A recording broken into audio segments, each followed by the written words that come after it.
Good evening, everyone, and welcome to the Bladensburg Town Council meeting for February the 10th, 2025. We're now called to order. The next item on our agenda is the opening prayer by Councilmember Dixon.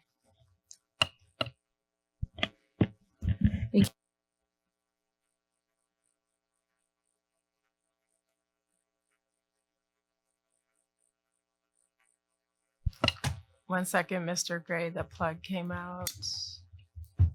Okay.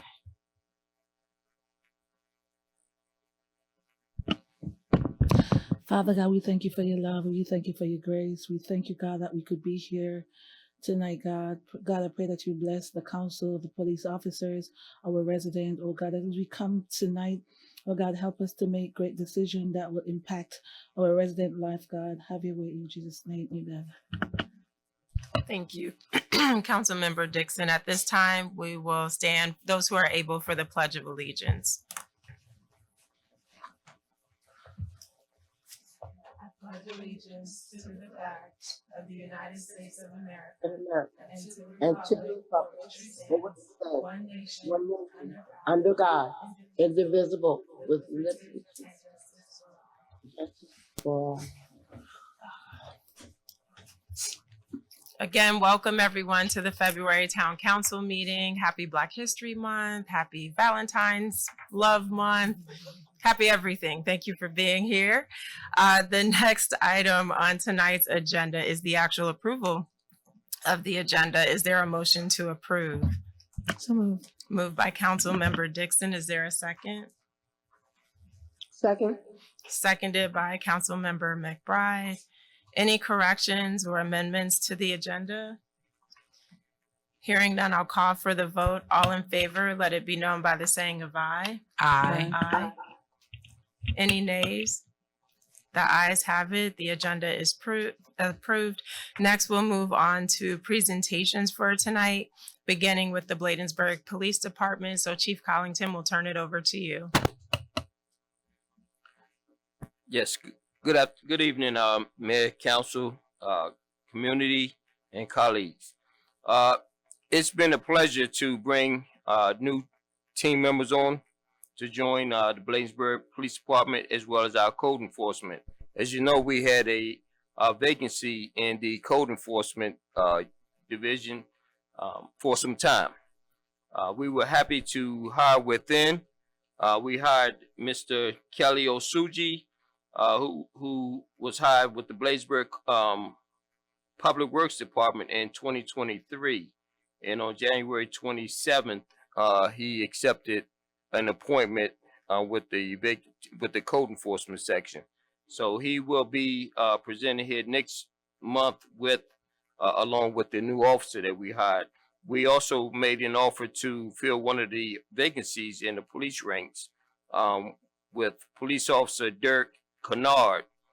Mr. Kennard accepted his position on today. So this is his first week of doing his onboarding. He is not ready to be sworn in. He will be sworn in by next month. He would take the oath with the mayor. But he started his career with the New Carrollton Police Department. He was hanging around with our police department for about 2 years. And he wanted to be the police.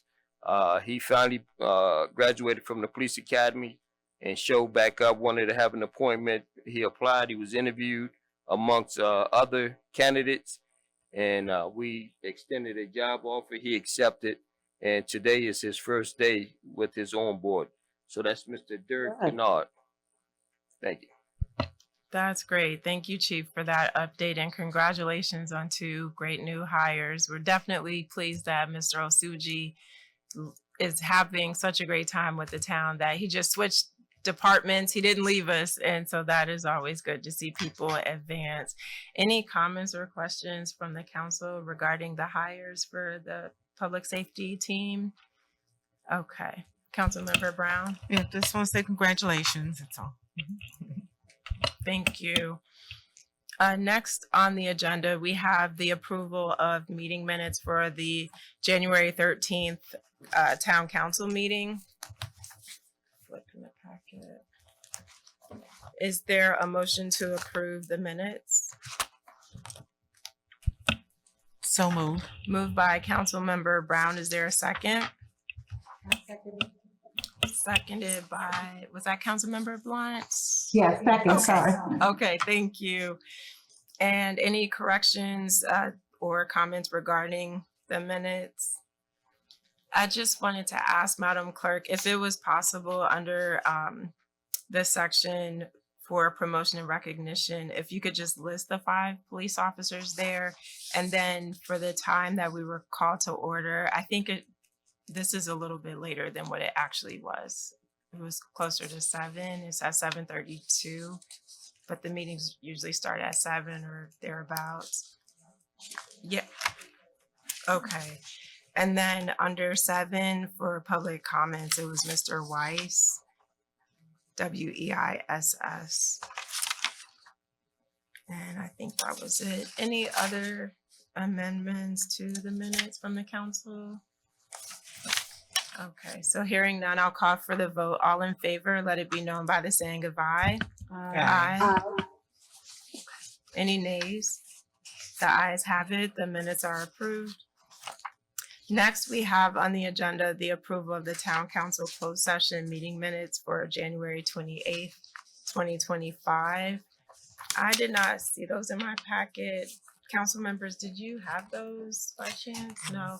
So we may have to push that into the March meeting for actually both of these. So let me just make a note. Okay.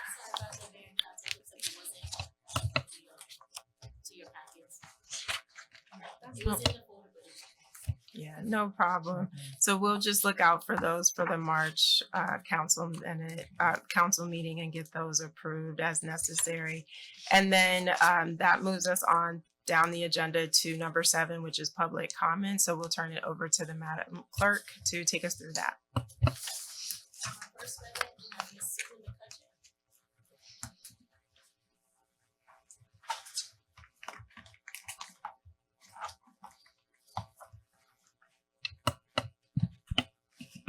Good evening, everyone, Mayor, Council, everybody here and at home. Susan McCutcheon, Spring Road. I first of all want to say how wonderful the Black History Month celebration was at the community center on Saturday. Unfortunately, the weather gave a snafu, and I think more people would have been there had it. But I must say it was very good, and I really appreciated it. I was there anyway, but hey, you might as well stay, right? I also want to give an update on the maglev issue, the superconducting magnetic levitation train project that is proposed. They're going great guns, and we've been saying this for a while, even though it's on pause. Just last week, there was an article in the Baltimore Business Journal. They were speaking to, Northeast Maglev was speaking to Baltimore business people and saying, oh, we're going straight ahead. We're going with this project. We're getting it out there. We're advertising it. And the more it's advertised, the better. And everybody loves it across the country. So at any rate, the other thing they're doing is offering unpaid internships to universities, especially HBCUs, for interns, at least a couple of interns, to go to Japan for 2 weeks this summer and look at the train and all that kind of thing. So they're really out there selling it, and just watch. That's all I have to say. They're really pushing it. I don't know that they can push it through with this agenda, with the orange one in office or whatever, but it's very disconcerting that they're going as though everything's been approved. And we are doing the best we can at the Maryland Coalition for Responsible Transit to hold their feet to the fire to make sure we know what's going on, but it's always difficult to follow, and especially they have big money and lobbying, so it's kind of hard. So I think that's all it for now. But again, thank you. Saturday's event was very nice. Thank you so much, Ms. McCutcheon. Madam Clerk, was there another signed up? Mr. Steve White. Okay, thank you.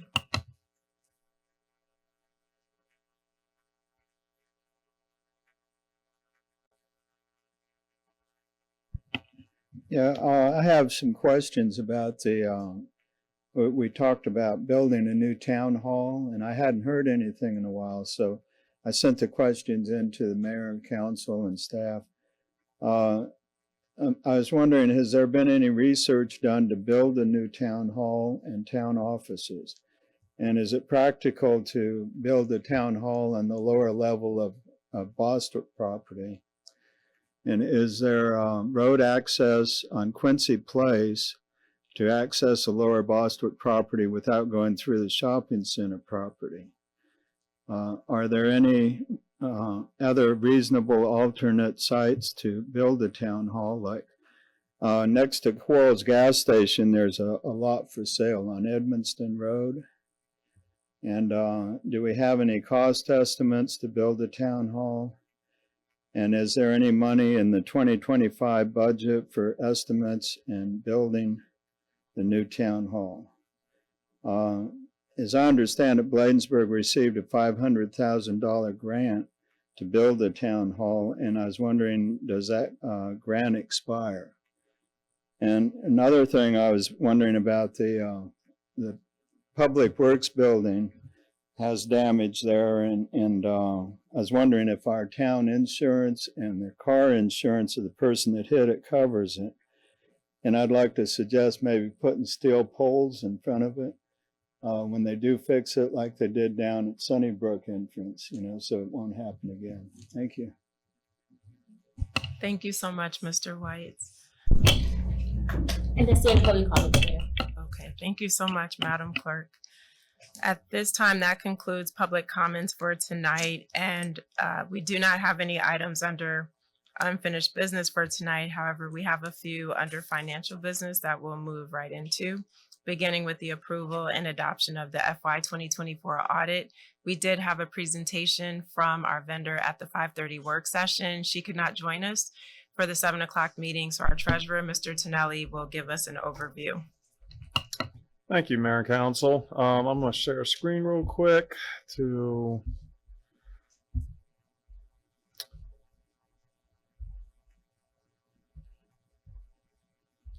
one second.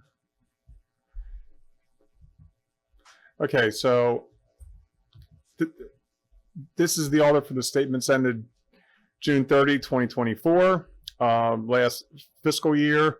The main thing everybody looks for in here is this, and the auditor's opinions that stated that is a positive opinion that we passed the audit with everything they tested, and it goes into their audit process.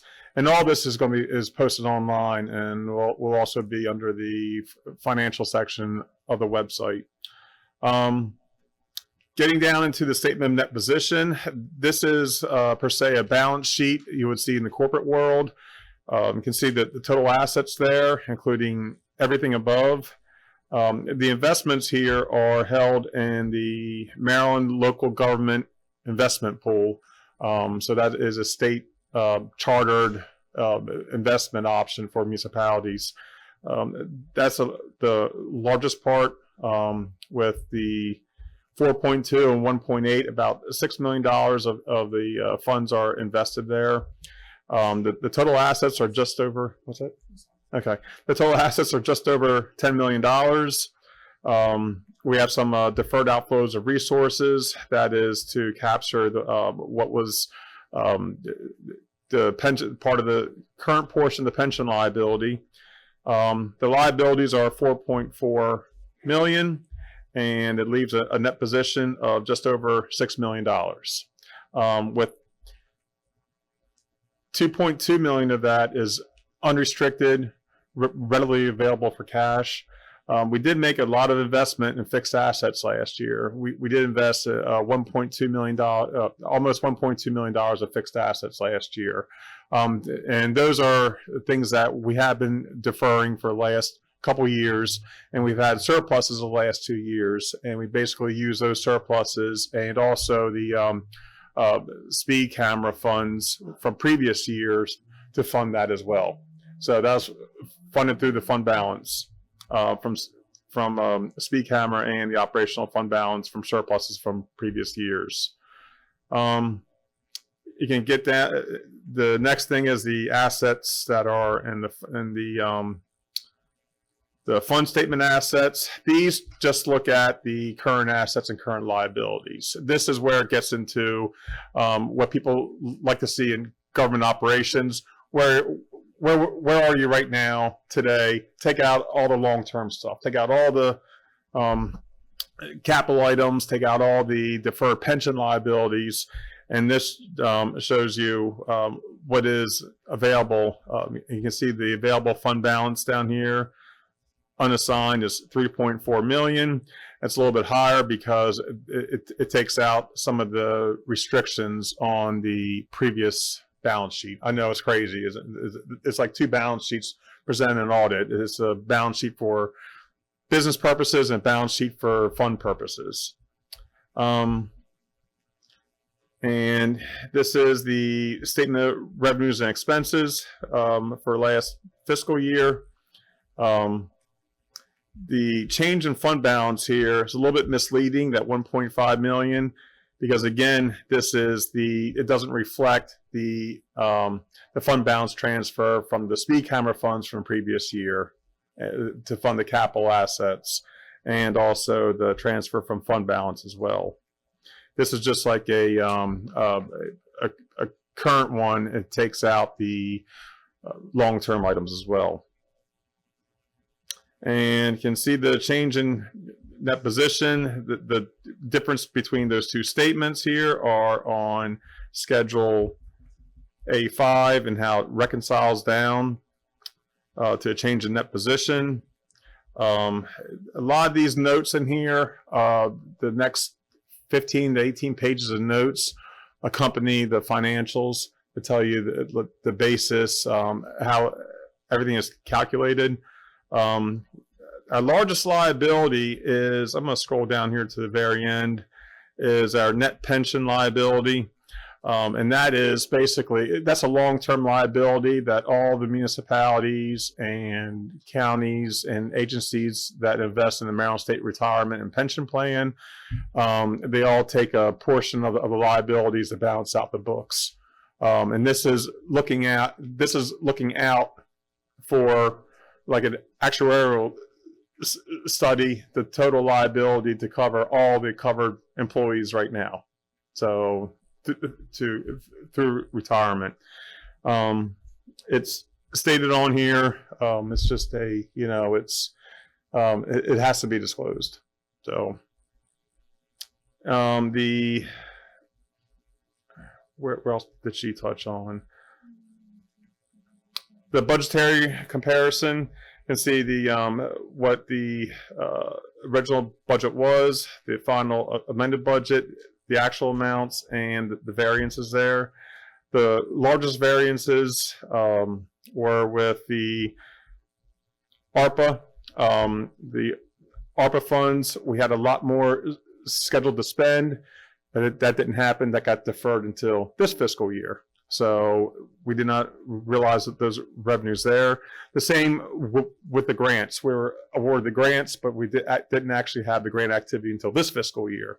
So that's why you see the funds are less than budget. And I'm going to watch my time here. What's that? You might want to talk about building funding. Okay. Yeah. The main thing also, because of the ARPA funding, it pushed us over to a higher standard of audit, that we actually had to do another audit on top of that to for your agreed upon procedures for the ARPA funds, and there were no findings there as well. So we got a clean audit all the way through. Thank you, Mr. Tonelli, for the overview. Are there any questions from the council? Let me start online first and just check. There are hands raised. Council member, let me see. Okay, no. Council member Brown or Dixon, any comments or questions? Yeah, agreed.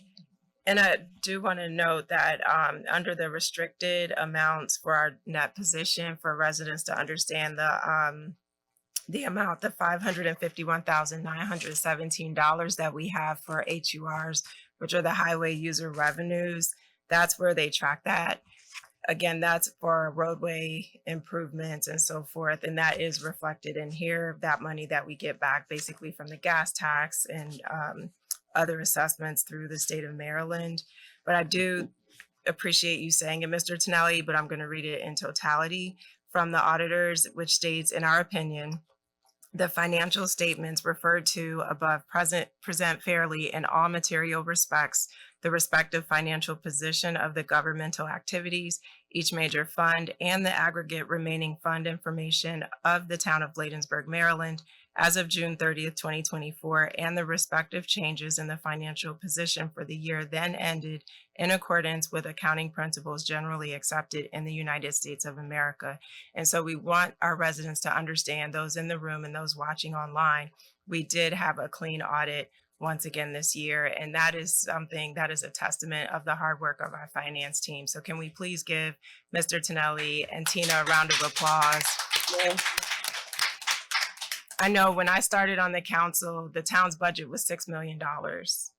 And now it has doubled since 2017. And we have the same small number of administrative team members who are doing the day-to-day operations to account for those funds accurately. And so we don't want you to think that we take it for granted. We truly do appreciate the work with accuracy that you and your team put into the day-to-day operations, but then also supporting the audit, which is a whole nother job when you have to respond to their questions, pull the files that they need in a timely fashion. And so we really do appreciate all your hard work here, Mr. Tonelli, and everyone on the team who supported, because sometimes they have to go to Michelle for things, or Miss Regine, or the chief. So thank you to everyone who helped support that process. Again, seeing no other comments or questions. Sorry, go ahead, Mr. Tonelli. Yeah, no worries. And so with that, I'll call for a motion to approve and adopt the FY 2024 audit. I so move. Moved by Councilmember Blunt, seconded by Councilmember Dixon. Any comments or questions before I call the vote? Hearing, seeing no hands, all in favor, let it be known by the saying of aye. Aye. Any nays? The ayes have it. The audit has been approved and adopted for FY 2024. The next item is an emergency ordinance 10-2025, and Madam Town Administrator will turn it over to you. Thank you, Mayor and Council. This is an emergency ordinance to amend the fiscal year 25-26 in regards to the ARPA, which is what is it called? The American Recovery and Reinvestment Act, I think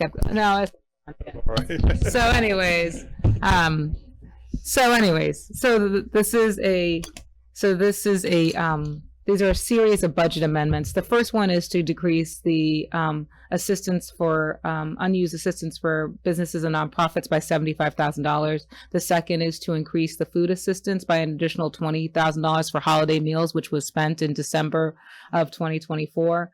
There is an increase of $891 for residential camera program, which were the reimbursements for Ring cameras for residents.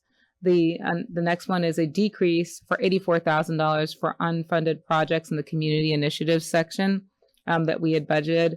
A increase of $5,600 for contractual services for the Boswick House Consulting. A $11,000 for consulting services with low impact design for planning and engineering services that were provided.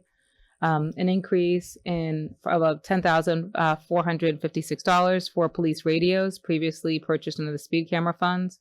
An increase for capital outlay for $138,947 for the purchase of 3 vehicles for the police department that were previously under speed camera funds. An increase for capital projects, which is of $500,000 to obligate remaining funds for the flood project that has been invoiced and encumbered that will be paid out by December 2026. And the final one is a decrease for the speed camera outlay of $149,403 to reclass these into ARPA staff is making these suggestions because of the fact that we needed to expend or obligate funding for ARPA by December 31st, 2024. And this emergency ordinance allows us to do such and to then have something in regards to the next year's audit for 2025 that we would show where we are making changes.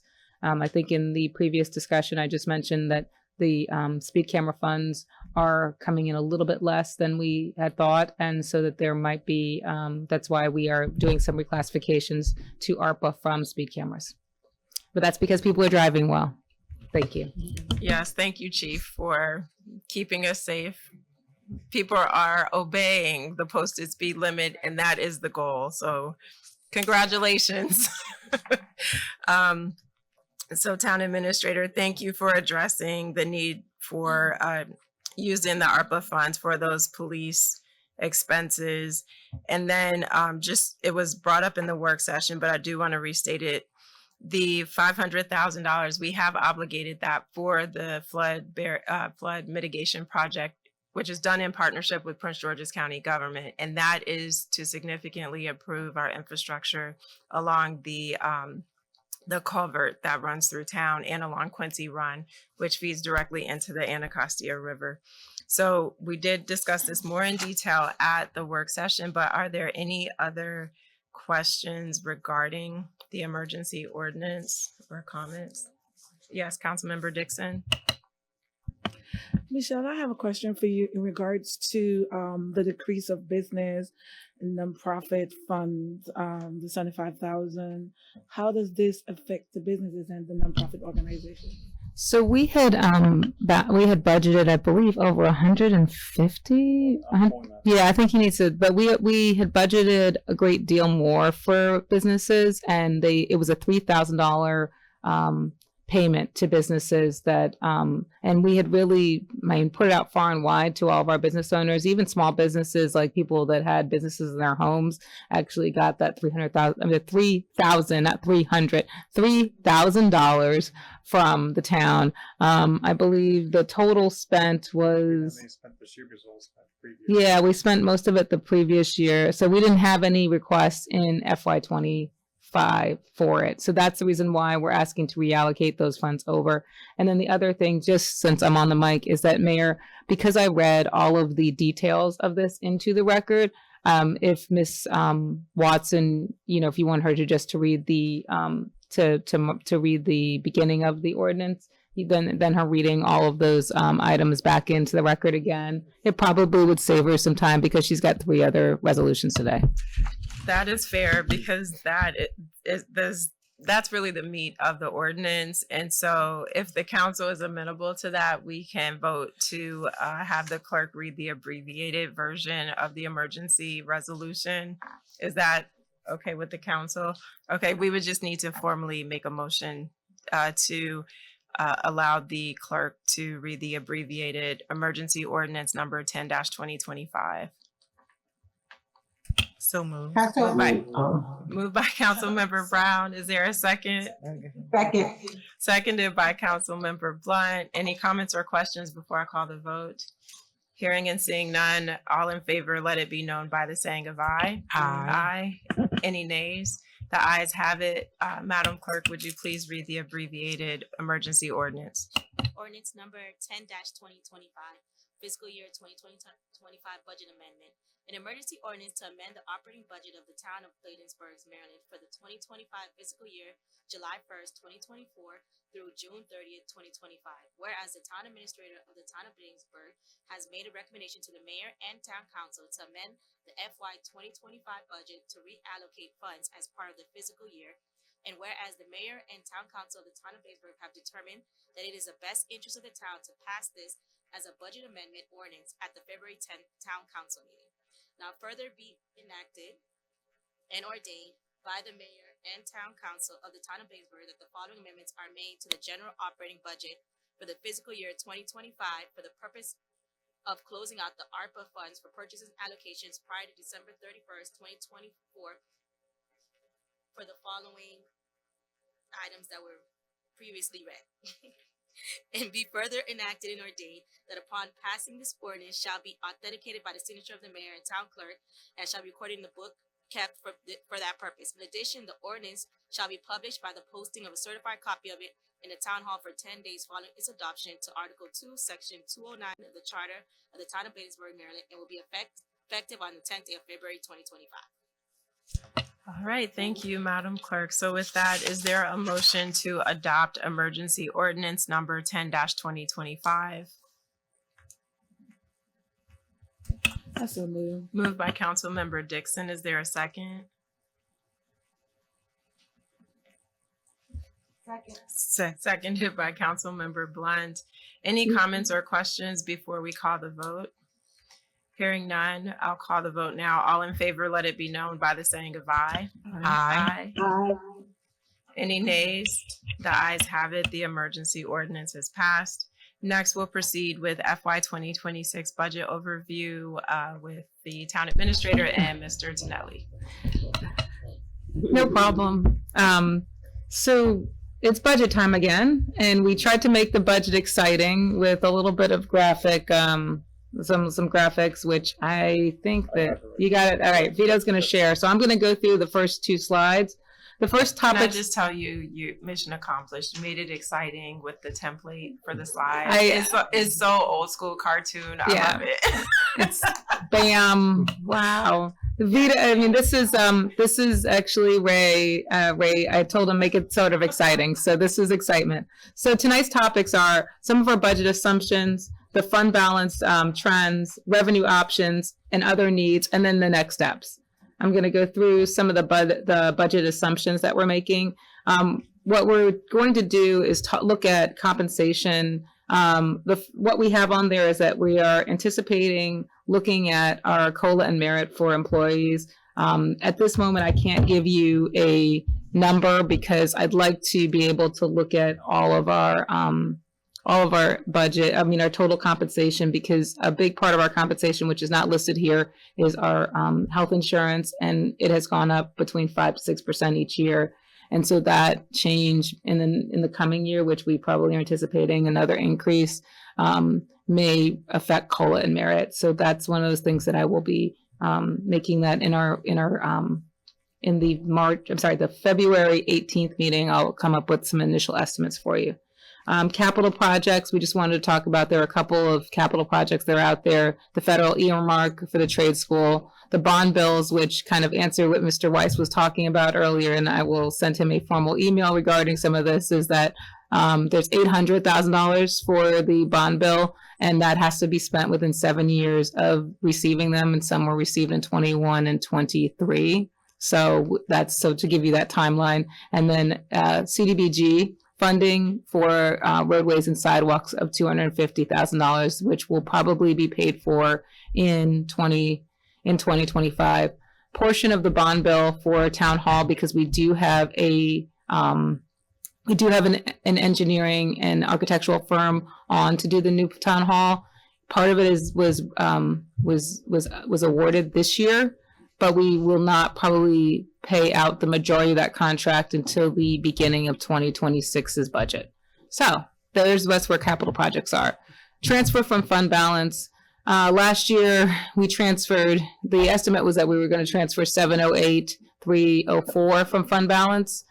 We may need 6% this year to balance the budget. That's, again, we're going to be checking, as I mentioned in the last one, we'll be checking the couch cushions for money and making sure that we, trim all of we're no longer buying paper clips and things like that. No, we'll seriously be looking at our revenues and looking at some of our expenses to try to reevaluate where we're going. This year, we also may have some shortfalls in regards to speed cameras because everyone is driving so well, like I mentioned before. Next slide. So the next slide is what the mayor was actually talking about earlier, which is how our budget has grown over the years.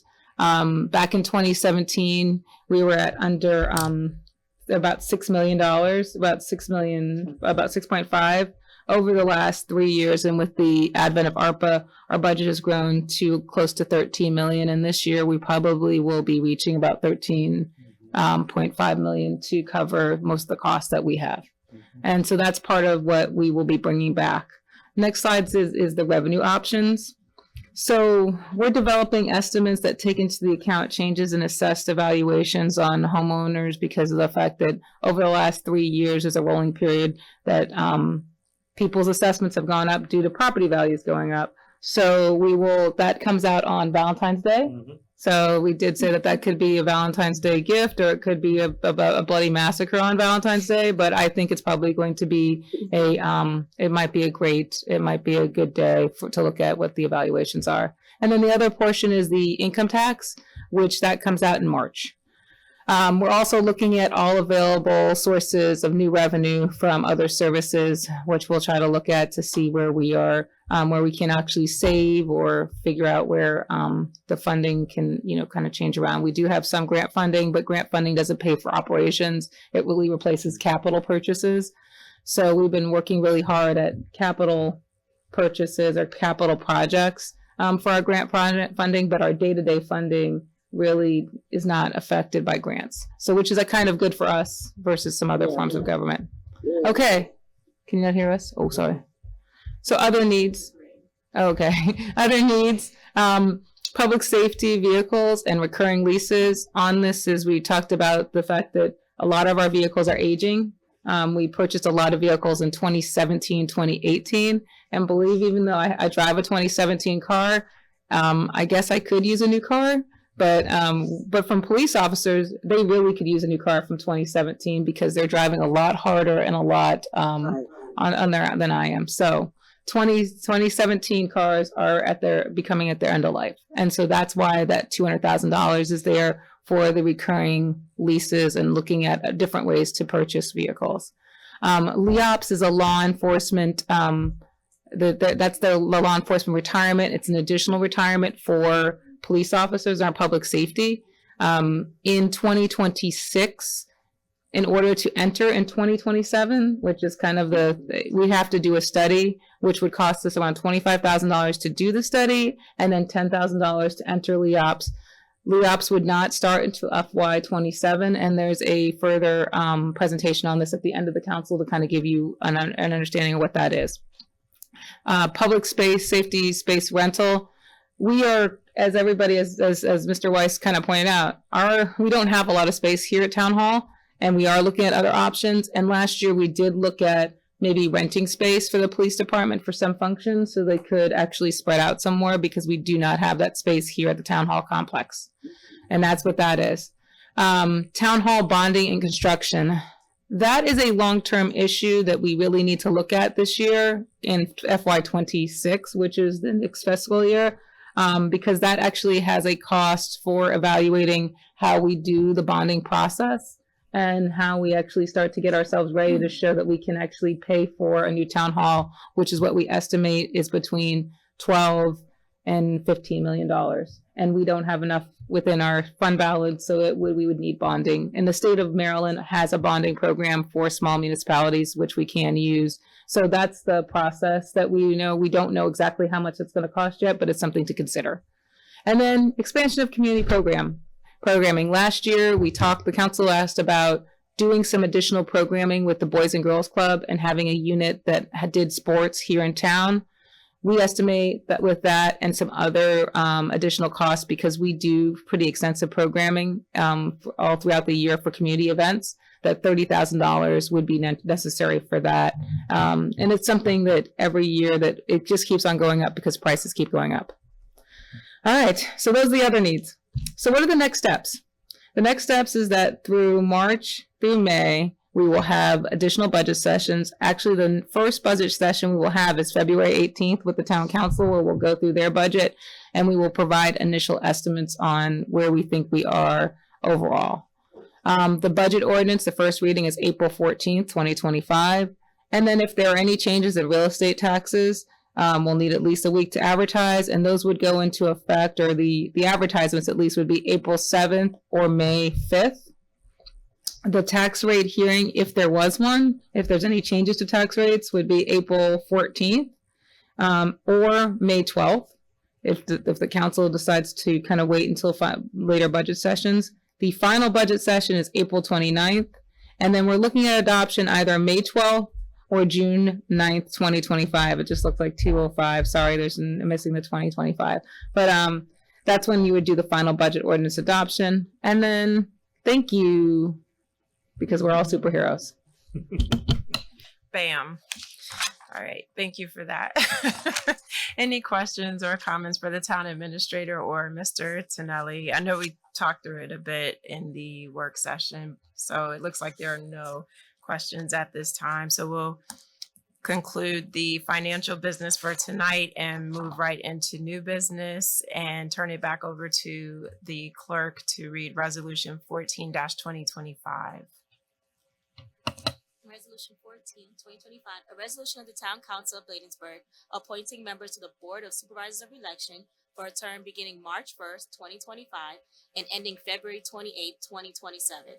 Whereas the Town of Bladensburg is committed to maintaining a free and fair election to ensure the integrity of the electoral process, and whereas the Board of Supervisors of Election serves as the official election body for the town, offering their time and talents to oversee the administration of municipal elections, and whereas the BOSOE is responsible for evaluating and developing election-related materials, meeting monthly as needed, working collaboratively with the town clerk and town staff to ensure the proper administration of elections, and whereas the BOSOE will oversee the next municipal election scheduled to occur on Tuesday, October 7th, 2025, and whereas the town council recognizes the dedication and contribution of town residents who serve on this important board.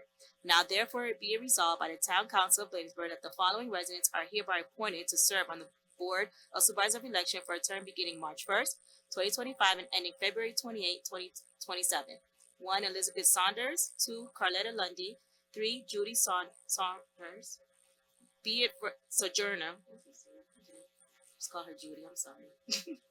Be it further resolved that the town council expresses gratitude to these individuals for their commitment to ensuring the integrity and transparency of the electoral process in the town of Bladensburg. Be it further resolved that the resolution be and is hereby adopted the 10th day of February 2025 and to take effect immediately upon its adoption.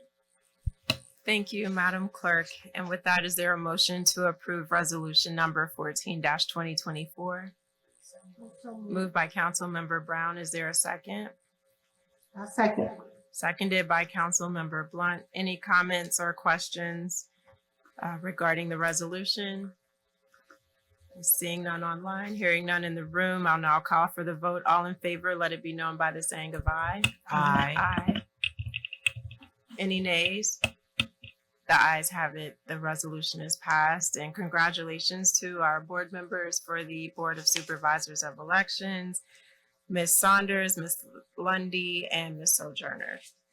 And as stated in the council work session, we will come back to the Ethics Commission for the March meeting. We will also invite the candidates to come and speak to the council as well before the appointment process takes place. So moving forward, we are now on item C, which is resolution 16-2025. This is a resolution of support for the town of Bladensburg's application to the Green Streets, Green Jobs, Green Towns, or G3 grant program. So we'll turn it over to Town Administrator Bailey Hedgepeth.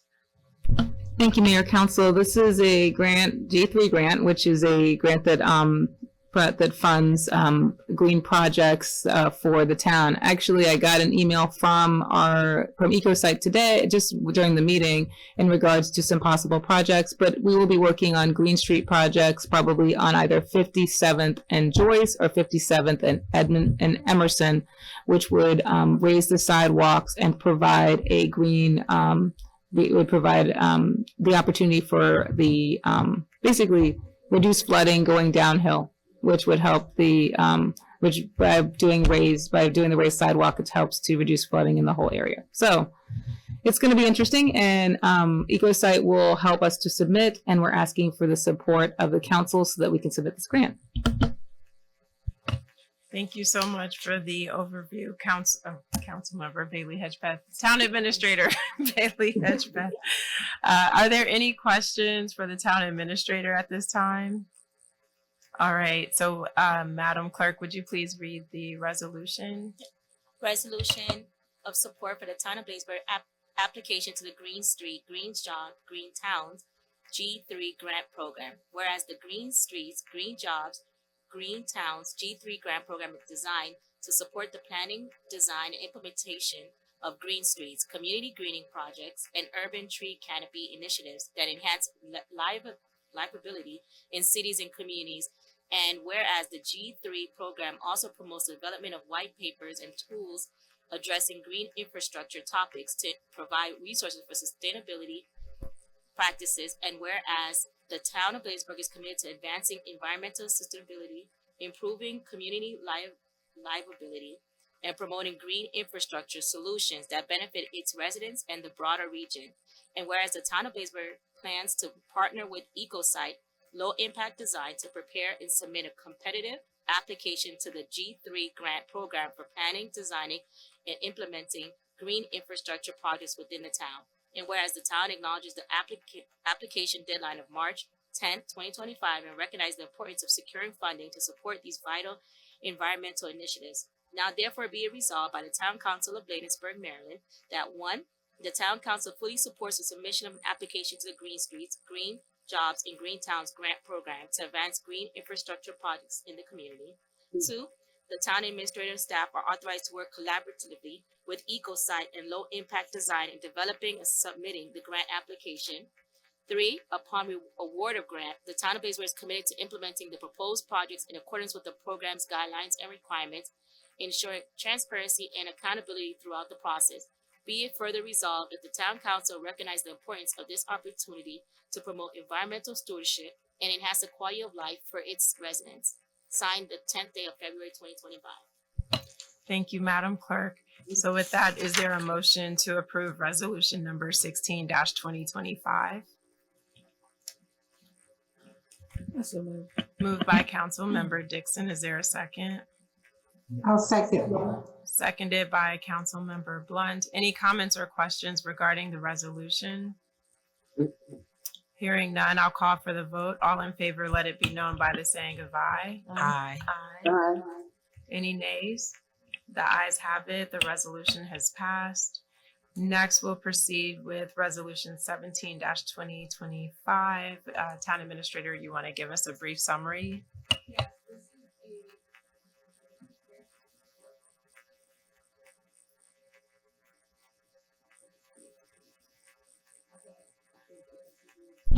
I'm gonna use this one. Does that work?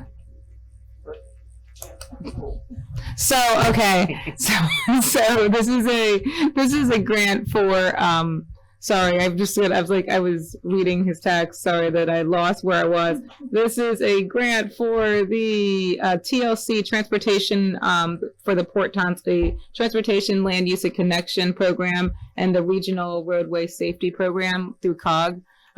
This is an award that this is a grant that we're looking to work with the port towns on, and we are going to be applying for both the $80,000 for technical assistance and $100,000 for the design process for this grant. And I think we're going to look down at I want to call it strategic streetscape landing, but I can't remember what the term is right now because I'm flustered. So, but it will be for a joint project that will help all four of the port towns with identity and doing basically creating unique and not unique, coherent signage across the towns. And so that's what this will do. It's a study of all four port towns.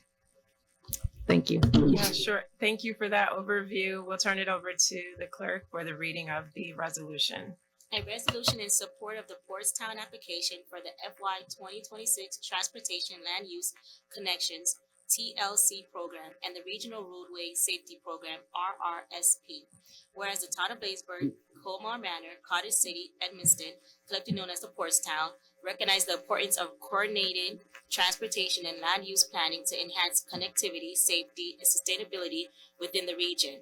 And whereas the Transportation Planning Board administered the Transportation Land Use Program and regional roadway safety program to support planning and design projects that improve transportation infrastructure and promote multimodal accessibility. And whereas eligible projects under these programs may receive up to $80,000 assistance for planning projects and up to $100,000 for design projects, with receipts receiving short-term consult services rather than direct financial assistance.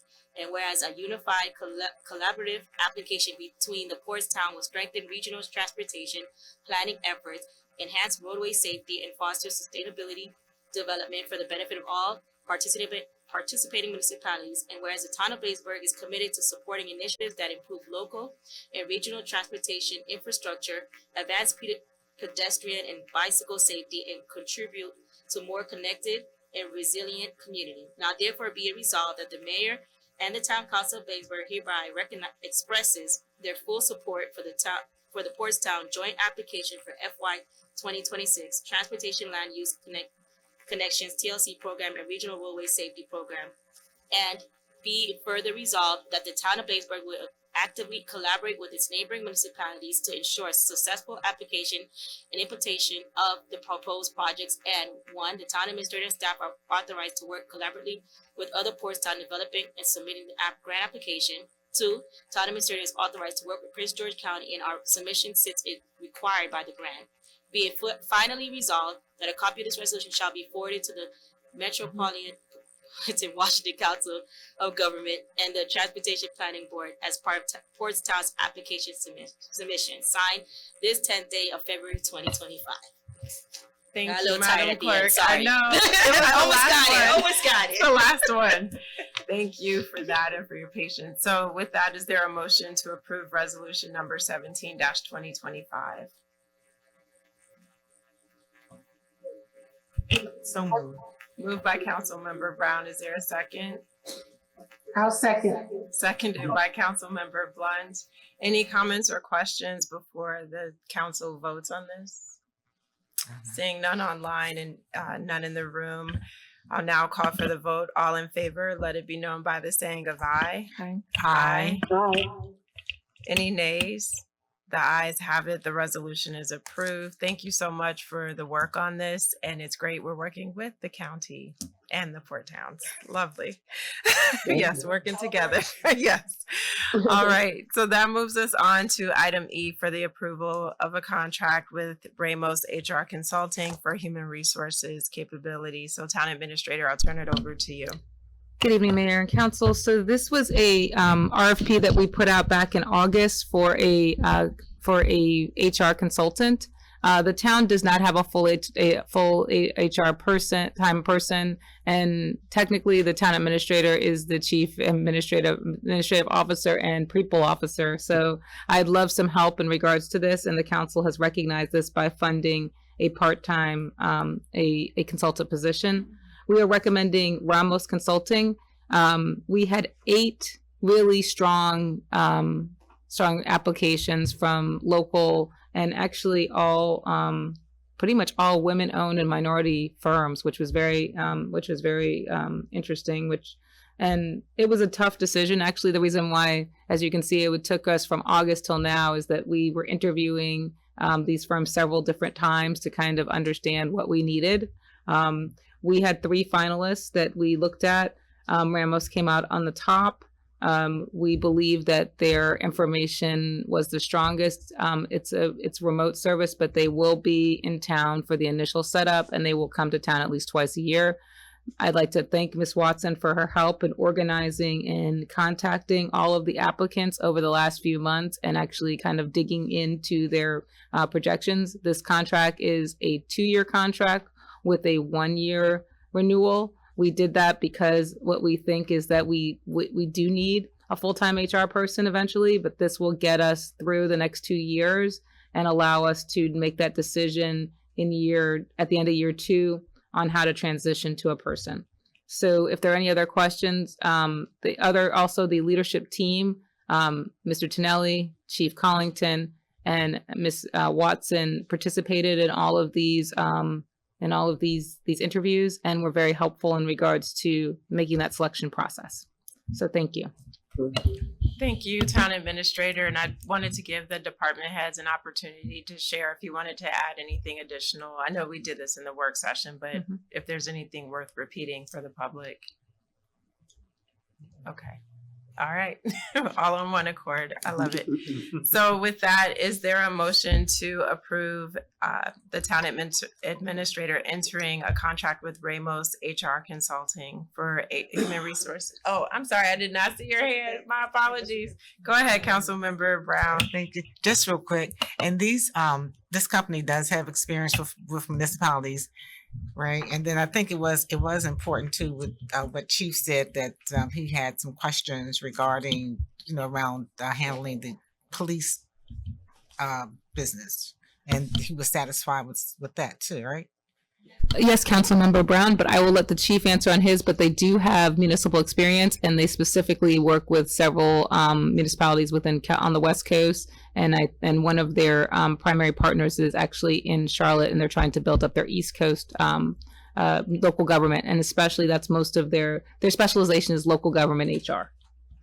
So Chief, I'll let you answer the issue regarding confidential files. Thank you. Good afternoon, Mayor, Council, community colleagues. Yeah, so the questions that I had, Ramos satisfied those questions as it relates to confidential files involving internal affairs files, the security of them, meeting the mandated state laws on retention of the files. So they were able to successfully answer those. So I was satisfied with them. Thank you. Thanks.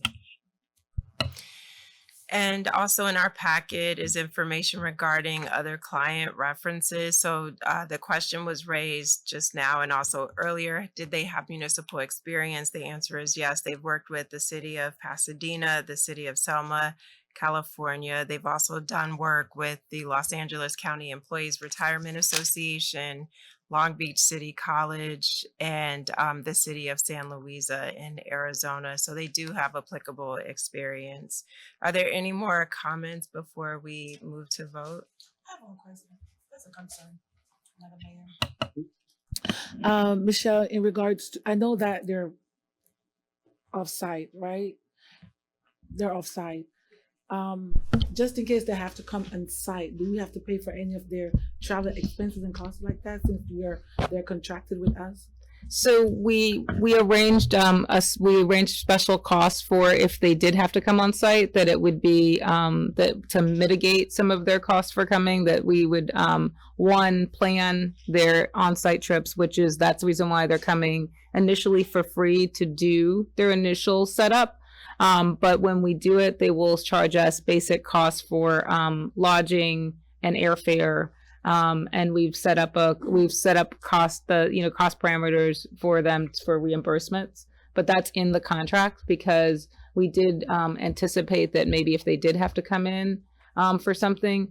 Actually, most of the HR files can be stored securely, and we'll be working with Dennis on that so that we can have secured HR, being able to send confidential information back and forth. And the first few projects they're actually going to be working on are things like our personnel manual.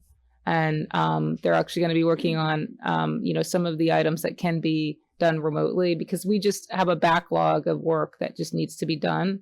So we really don't, what we're really looking at this firm to do is to sort of prep us and get us ready for a full-time person in the next couple of years to put all of the things in place. But they will be actually coming in and evaluating our files as well. So that's what they'll do. We've been working on our personnel files. So they're actually going to come in, look at our personnel files, give us pointers on what we've got in there and making sure that we have everything correct in them. So that's actually one of their first tasks when they come on site to do that so that we can save the money and we can do some of this stuff more virtually.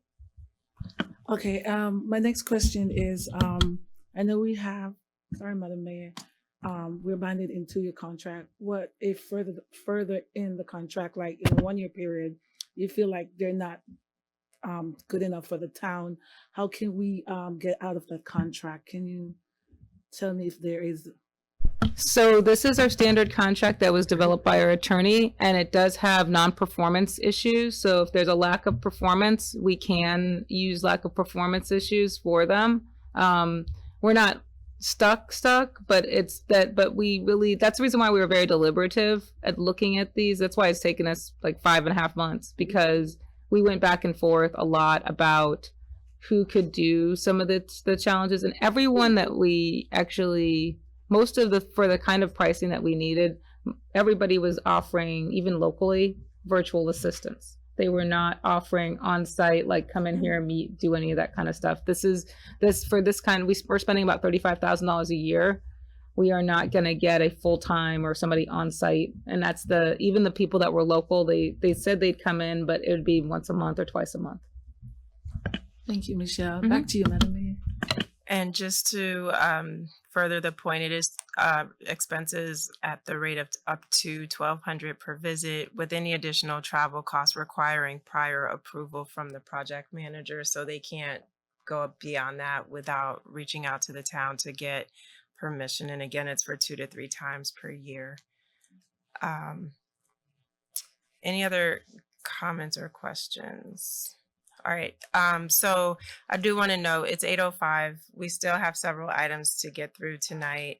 So if anything is not time sensitive, I would ask the council if we could consider just pushing that to the March meeting, because this next meeting has to happen tonight, and I don't want folks here till 10 o'clock. Most of us still have to work, so. I was going to say, Mayor, some of the reports you can accept as read, because they were submitted as information only. So 4 of the following ones are information only, so that basically you'll have future council agendas. So really they were submissions just for the council. And I believe the one in regards to the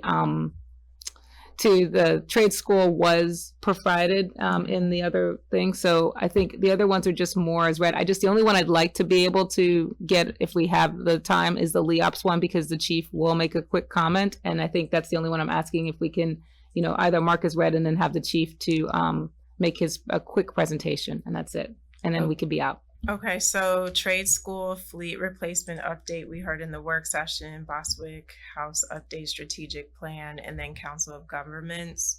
Would the council be okay holding those over until March? Again, the written reports are in the packet.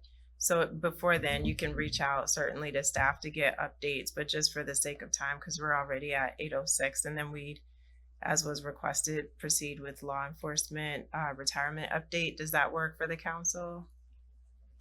Yes, no, maybe. Okay. So just to formally tie a bow on this, we do need approval for the contract for the HR consultant. Is there a motion to approve? So moved. Moved by Council Member Brown. Is there a second? A second. Seconded by Council Member Dixon. Any comments or questions regarding the contract? Hearing none, I'll call for the vote. All in favor, let it be known by the saying of aye. Aye. Aye. Any nays? The ayes have it. The contract is approved. So at this time, Chief, we'll turn it over to you for a LEOPS update. All right, thank you, Mayor. Good evening again, Mayor, Council, community, colleagues.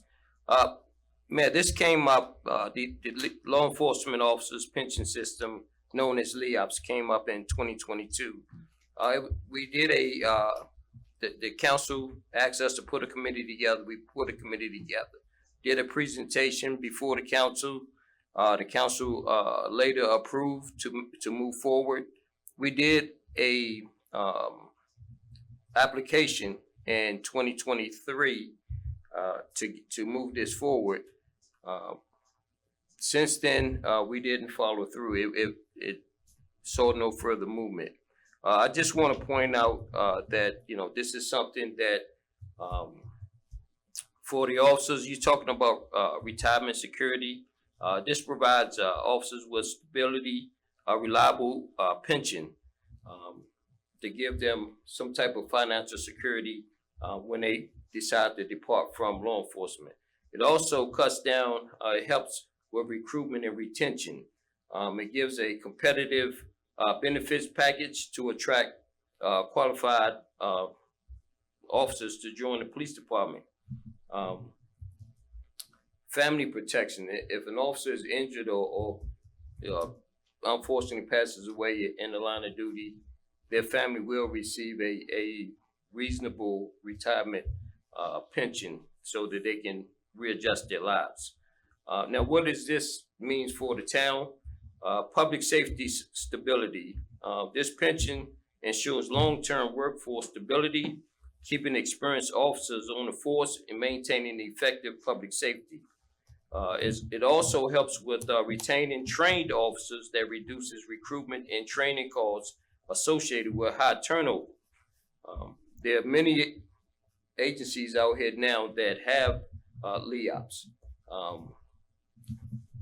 Someone like myself that has been doing this job for 31 years, this takes a toll on officers as opposed to other divisions within the town. We have officers that have to respond to high-risk calls, the adrenaline, the wear and tear of when the gear, the vest, the gun belt, getting in and out of the cars, being out there all types of weathers.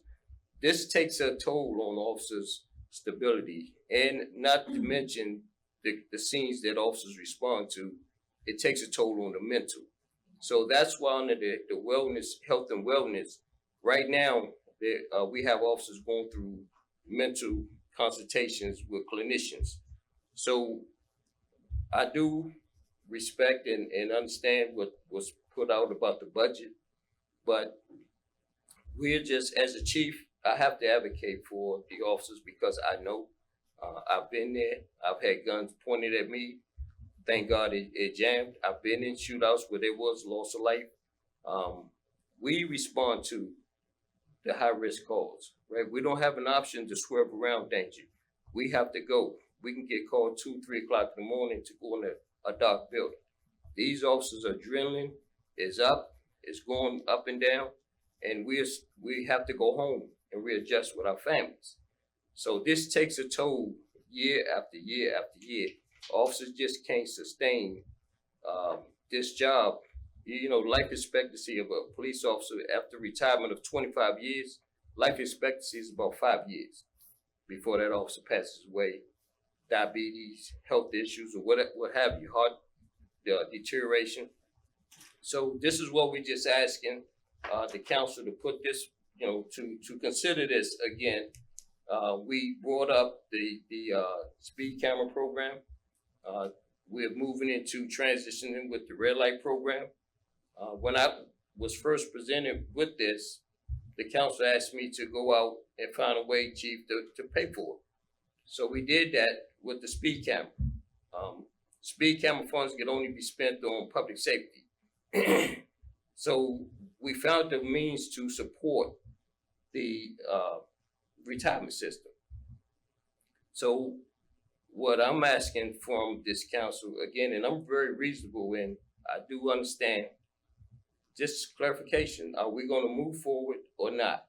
So that officers can have a definitive answer that we're going to do this or we're not, and then we move on from there. So that's all I'm asking from the council. But again, just understanding that what officers go through day in and day out, they should be entitled to have a nice retirement benefit to go live out the rest of their lives after this. So thank you. Thank you, Chief. Any comments or questions for Chief Collington? Let me bring up the virtual screen, sorry, so I can see. Councilmember Blunt. I guess we all know that I support, we did ask Chief to go out and find revenues. He found revenues with the speed cameras. I've talked to council members about how they feel about it, and I'm hoping that through the speed cameras that and the money that he has saved the town, that we can still go on with LEOPS. I understand the program and I do support it. Thank you, Councilmember Blunt. Councilmember McBride, any comments or questions? I just don't want to miss you before I go to the council members in the room. No, I'm fine. Okay, thank you. Councilmember Brown. Okay, Councilmember Dixon, any comments or questions? Thank you, Madam Mayor.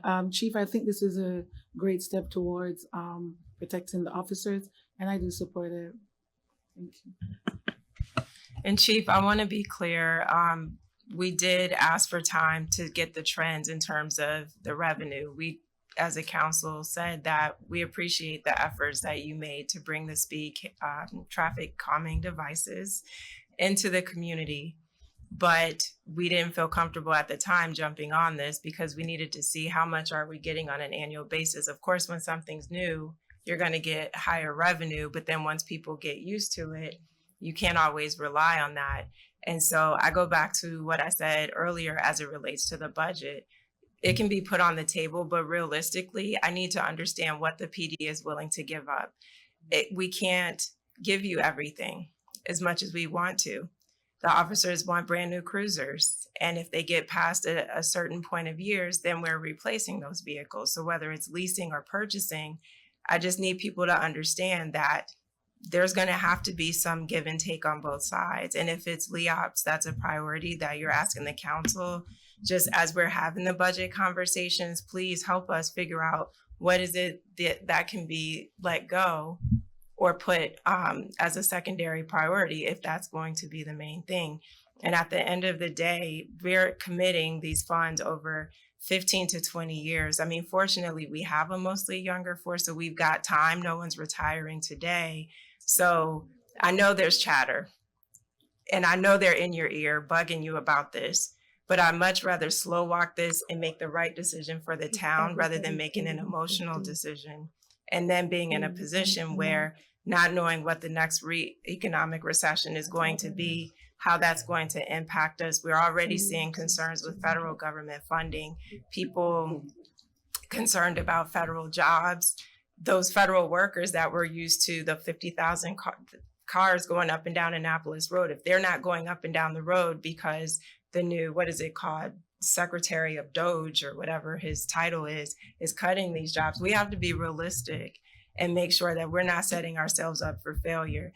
Because the decision we make today for this town, someone else is going to be sitting in these seats and responsible for implementing. So I'm on board with having a transparent, open conversation to figure out truly the nuts and bolts of how we're going to make this work. So I appreciate you. I know you're getting pressure from the men and women in the uniform because they want this 5 years ago. But I do appreciate the fact that you have been respectful of the council in our position and understanding that we can't just say yes without foresight in terms of the bigger picture and how this impacts the town overall. So there was discussion in the work session to do the study. We're all in agreement to re-up it because it has been a few years and the actuarial study needs to be more accurate based on the age, date of birth, retirement forecast for today's workforce, not what it was in 2022. And so we do have agreement to go ahead and start that process. But I want to be upfront, and the officers, I know they're watching because they know this is on the agenda. So I hope they're coming to you saying, Chief, if we want this, here's what you maybe could consider backing off of for now, if that's what they want most. I don't think it's fair of them to put all the burden on you. We're a team. And so we need their ideas working together to help us make this happen. So with that, if there are no other comments or questions, were you about to add something, council member? I do understand what you're saying, Madam Mayor. I do agree with what Chief put in on the table. And as you had mentioned that we can go over it and look at it. Agreeing with it doesn't mean that it's right now. So as the mayor said, go back to the police officers and see what we can trade in. And understand we don't know where we're heading this 2025, next 4 years. But I think it is important that we take care of our police officers, especially if they're out, their family has protection. Mm-hmm. And it is something that's great. I'm not sure if everyone had a chance to read it on pages 41 and 42, but it does get into the death benefit for the officers so that if, God forbid, that they do pass away, whether in or outside of the line of duty, the family still gets something. And obviously it will never replace that loved one, but there are some benefits there. But it sounds like we're on the same page. I won't belabor the point so we can move forward. So with that, with staff reports, we're at that point. Does anyone have a burning desire to do their report, or can we forego staff reports for the sake of time? Oh, yeah. Okay. Yeah. right.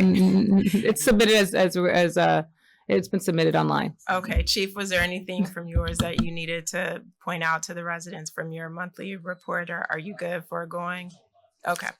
All right, Madam Clerk, Mr. Tonelli, okay. All right, Council, we're up next. Any burning desires to give your monthly reports? Okay. No, but I just want to extend my condolences to Miss Coletta Lundy of the passing of her husband. Thank you. Okay, and we echo that sentiment to Miss Lundy if she's watching. Our Yes. prayers are definitely with you. And my written report will be added on the website as well. So with that, we have come to the end of tonight's agenda, and now call for a motion to adjourn. So moved. Moved by Council Member Dixon. Is there a second? Second? Seconded by Council Member. Was that Black or McBride? I couldn't tell. I think that was McBride. Any comments or questions before we adjourn? Hearing none, I'll call for the vote. All in favor, let it be known by the saying of aye. Aye. Aye. Any nays? The ayes have it. Thank you, everyone, for joining. We're adjourned. Good night.